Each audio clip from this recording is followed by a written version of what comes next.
Lost. More like, I'm confused. Let me simplify your viewing experience of the show Lost. Spoiler alerts, by the way. Wow, that's interesting, and I have a lot of questions about that. We'll reveal the answers to those questions like 2 or 3 seasons later. Wow, those numbers recur a lot. I wonder what they mean. Okay, that one, I gotta be honest, we probably won't even tell you. Who the heck is this Jacob guy? We won't even show you what he looks like until like season 5. I'm joking, kind of joking. Well, I just recently binge watched Lost. I had a lot of fun with it, and yeah, I'm gonna get into it now. In this show, there are a lot of elements, a lot of characters, a lot of concepts, a lot of layers to it. And when it comes to storytelling, they do this thing with back and forth. They'll have an episode focused on a character, and then it will be like a flashback to reveal what this character's motivation, why they're on the plane, and what makes them tick, yada yada yada, that kind of thing. And this becomes even more complicated, at least for me, but I'm not the brightest guy. Season 6, there was this whole alternate timeline thing. For me, I was confused about it. And this is how I know I'm so lost in the sauce. I thought something cinematic, something meta was gonna happen with the whole alternate timeline thing where Jack and everyone is safe and sound. The plane didn't crash in the island. It's just somewhere safe. And they're just living their lives, continuing with their lives. I thought, I don't know, Desmond like gathering them all up, they would have come together, jumped through a portal, meet up with our Jack who's still on the island, and all of them, and they team up together and take down the smoke monster. Actually, now that I'm thinking about it, that kind of actually sounds awesome and not unbelievable. Actually, they should have done that. That's way better than. That's way cooler than what they went with. And it wouldn't. Yeah, again, it wouldn't be crazy. I mean, the island is magic, and we have dudes who who has telepathy. It's like the X-Men. They're immortal. They can converse with the dead. They can shapeshift. They can see into the future. That maybe that was one of the original ideas of how they were going to finish it off. Who knows? But I mean, if they did pull it, maybe they didn't pull it off because like early 2000s just wasn't ready for it. They were like 10 years too early. And with the whole alternate timeline thing, again, I'm not the brightest guy. I only figured out by the finale that this alternate timeline wasn't an alternate timeline. It was like a purgatory space. Like they're all dead, and Desmond was just gathering them all up just so they can say hello to each other in hell or heaven or whatever it is. Speaking of death, some characters, or actually I should say usually a character that has influenced the story, played a pivotal role, made an impact kind of thing. If they were to die, I think it would be best if their deaths were memorable. Charlie's death was memorable, but in my case, in a stupid way. I know it was because he didn't want to be a burden to Desmond, but really? Really? Like, that's the best we could come up with? Desmond, at this point in the show, he could see into the future, and a lot of his visions involve Charlie dying. And for some reason, Charlie cooks up some stupid juice in his head and thinks, oh yeah, that's probably a bad thing. So, in his final moments, he decided, you know what, I'm going to seal this door. I'm going to kill myself to relieve the burden of preventing his death, take that stress off his shoulders. So he decides to, kill himself. But here's the thing. Desmond was okay with keeping Charlie safe. Every action that involved in Charlie's death, Desmond tried to remove him from the equation, Oh, I gotta find this thing, and if Charlie goes with me, he dies, so I'm gonna try and exclude him from it. And then Charlie would just be pushing and pushing them, let me come with you, let me help you, blah, blah, blah. I don't think, or maybe I just don't remember, but I don't think Desmond had a problem with Charlie dying and him being able to protect him constantly. Charlie at some point decided, you know what, I'm a bit of a burden. I'm gonna let myself go to help you out. I'm doing this to help you out, Desmond. And I know at some point Desmond had the whole spiel about the death, like, Charlie, if I keep rescuing you, fate is trying to cook up a new way to kill you, and then I rescue you, and then fate cooks up another way, and it kind of happens over and over and over again. But Desmond was okay with it. He was okay with being your guardian angel.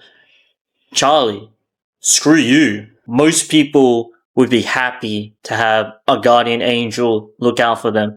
They would be even happier if that angel turned out to be a total bro. I did look into this because I was so shocked that this was real. Like, he died, and he died in that way. Because, watching it, I thought, Charlie's going to be with us for a bit longer, almost to the end of the show, or at the very least, just a bit longer, maybe another season or two. The writers killed him off because they thought they ran their course with Charlie. They didn't know what else to do with him. But come on, suicide, really? And I'm calling it suicide because that death was easily preventable. He had time to close the door from the outside, but he decided to lock the door from the inside. Like, that is suicide if not anything else. I don't even want to hear an argument about it. It wasn't even a good death. It wasn't anything memorable. That little note he ran on his head, not Penny's boat. I don't think that actually affected them because afterward they were arguing, was he telling the truth? And it got me wondering, maybe he was lying, maybe he just wants them to stay or whatever. I just couldn't take the death seriously. It was so stupid and preventable.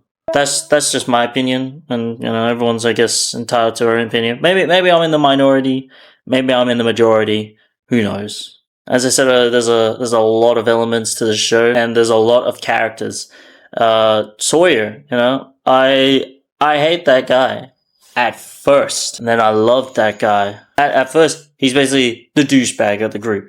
He's racist towards Saeed because of the color of his skin, like to the point where he thought, well, this guy obviously was the cause of the plane going down. I mean, look at him. He was also hoarding supplies, and he was being really creepy towards Kate. Like every action he took involving her was just to get in her pants. It was so creepy, and for some reason Kate was into that. I don't know why they went with that direction. Even after all that, he still became one of my favorite characters. These characters and their redemption arcs, I'm a sucker for them. They're finding their faults, trying to improve themselves, make themselves a better person, and atoning for their sins. I always fall for them. And, kind of the same thing happened with Jin. At first, I didn't really like the guy. In fact, I thought he might have been racist towards Michael because of his, because he was hostile with Michael because Michael was conversing with Sun, and that started happening quite frequently. But it turns out Jin just didn't like Michael because of that, just conversing with her. Not because it didn't really matter what his skin color was. He just didn't want Sun being with them. He also seemed super patriotic at first because he kept trying to keep Sun away from everyone else, like keep her just dependable on him. But Jin won me over. He's sort of like a big brother to everyone. Not like a big brother watching over, but like the big brother. He was very dependable, and he would always be sorting out, he would always be looking to help everyone else. And his love for Sun, and Sun's love for him, it was beautiful. It was inspirational. It was admirable, what that was. Their death at the end, I would like to say it was a good death. Like, Jin could have escaped, but he decided in his final moments, in Sun's final moments, he was going to be there. And yeah, that's what happened. And I say that was a pretty good death. Charlie. Speaking of Michael, screw you, Michael. You killed 2 people. That's not exactly something you bounce back from. And he didn't even really make the effort. Ana Lucia, she had issues. But Libby was innocent. In fact, the reason she was even down that bunker was to retrieve towels or give out towels. Can't remember, but I know it was something to do with towels and helping. And he justified killing them by using his son. That is so messed up. No wonder your son stopped talking to you. This man was so annoying later on in the series. I must leave the group to find my son. I must lie and steal to protect my son. I must kill innocent people to retrieve my son. Bro, your son was gonna get released eventually. The others, which is sort of the antagonists in the earlier seasons, they didn't even want him. He was apparently considered too powerful, too strong to handle. So they don't really want any problems with him. All that effort to lie, deceive, and kill, all that, and your son don't even want you. I don't really blame him. This man even tried to off himself, like as if you have the right to do that. Yeah, you still got some sins to atone to. And when he died, we learned that he becomes one of the Whispers. He becomes a spirit with unfinished business. You know what? Stay as a spirit. Don't move on. You. There's a lie you need to make up for. I mean, come on. Thanks to you, Hurley never gets laid. He literally has to wait till death to be able to meet up with Libby. Lost has been a very enjoyable experience. I did enjoy this series a lot. You would think, and this is what I would also think, was thinking when I was getting into the show. I know it was popular. So when I go into the show, I was like, oh, it's a show about them getting stranded on an island. They're just trying to survive and eventually get back to society. But man, there is so much to unpack from this show. And there's so much mystery, so much questions. Hey, I didn't even know fantasy and magic were going to be a part of the equation, but they make it work. I'm going to say this in conclusion. Why is Hurley still fat? He's still the same size as when he got there, so why is he still fat?